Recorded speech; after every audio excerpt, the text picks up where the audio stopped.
जमशेदपुर में कभी पूर्वी क्षेत्र में विधानसभा चुनाव लड़ने वाले अभय सिंह इस बार बीजेपी के टिकट पर चुनाव लड़ने की तैयारियों में जुट गए हैं। चर्चा है कि अभय सिंह जमशेदपुर पश्चिम से बीजेपी के उम्मीदवार हो सकते हैं। अभय सिंह से बात की हमारे सहयोगी चंद्रशेखर ने। देखिए, दावेदारी हमारी पार्टी तय करेगी।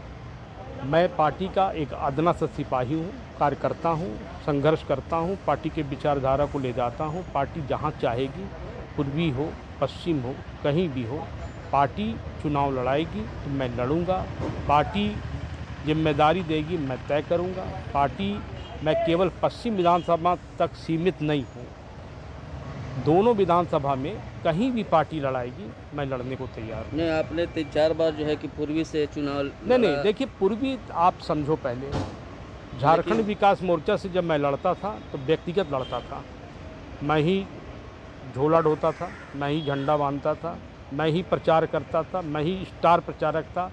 और उसमें हमें एक बहुत बड़ा वोट बैंक जमशेदपुर पूर्वी में मिलता था। और अगर भारतीय जनता पार्टी की जो विचारधारा से मैं शुरू से जुड़ा हूँ, मैं जेबीएम में भी रहा, विचारधारा तोड़ा नहीं, हिंदुत्व की सेवा करना छोड़ा नहीं, हिंदुत्व की वकालत करना छोड़ा नहीं। और मुझे वैसे लोग वोट कभी नहीं देते थे कि जो पाकिस्तान जिंदाबाद का नारा लगाते हैं। और उस आधार पर अगर मुझे लोग 24 से 25 हज़ार वोट दे देते, एक बार 33,000 वोट मिला, एक बार 21-22 हज़ार वोट मिला, और इस बार थोड़ा कम मिला, क्योंकि पार्टी आइडियोलॉजी से चलता है और मेरा आइडियोलॉजी भारतीय जनता पार्टी के पक्ष में था, ऑलवेज था।